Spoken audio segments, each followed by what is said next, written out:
Musa Jakatu Dhimu manothuro owacho ni okawo gowi ka kiny chake dhi ka e piny machielo, kawo gowi ok rach, to gowi be nitie tieng'. Nitie gowi minyalo kawo kuom jo Kenya. Tiende ni domestic debt. Iwacho ni ng'ama nigi pesa ne moro omi sirkal wadhi miyi atamalo moro kata 6 kata 7. Chien kacha ne en about 8% or 9%. Sani oidho modhi ma 14. Daher no duogi 8%. Sirkal ongala motimo manyalo loso pesa maloyo kembe madongo dongo. Mana achiel. Mar ariyo, inyalo olo pesa oko. Oko be kidhiye nitiere ji tie mopogore opogore. Nitiere jomiluongo ni bilateral lenders. Pinyni gi pinyni, oro kambi gi kambi. Nitiere kaka gimbe ginyalo miyi loan kalure gi nyalo margi, interest margi bopogore. Kato nitiere institution machalo kaka World Bank, ma interest margi kamoro ni bedni piny. To kamoro chike gi moko magikelo moko ma kamoro inyalo hinyo jopiny, nyaka be tang'negi, ting'e gi mikawo kuro. Kato nitiere ni commercial lenders, yes, machalo Eurobond, ma en kamoro nyalo charge interest man malo ahinya, to embe nyaka ing'ine to kik idhi kura ahinya. So nyaka balance.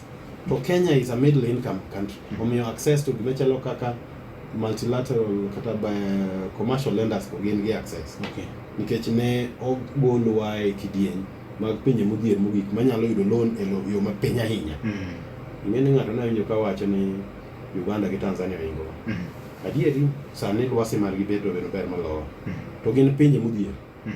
According to gionge league mar Kenya. Wane e kategori mopogore. Tiende kama nyalo dhi ole loan kaka ja Kenya ok ginyadhi.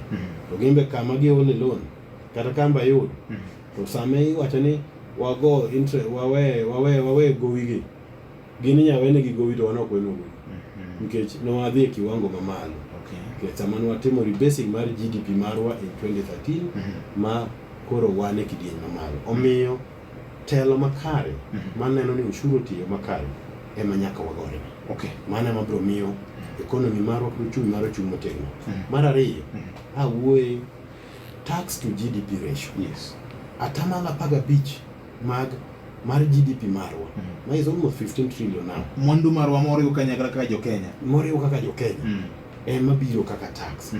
Kamano nyalo dhi malo to kata mana 20%. To nyalo dhi malo moko medo ushuru kata chiel. Omiyo pek maduong' ni e migawo mochung' ne solo usuru iluongo ni KRA. Measures mage midwa keto. For example, Nairobi ka gin gi ute marom nade. Kaka kwan ute mantiere kama dhano renjo. Jogi be chulo tax te.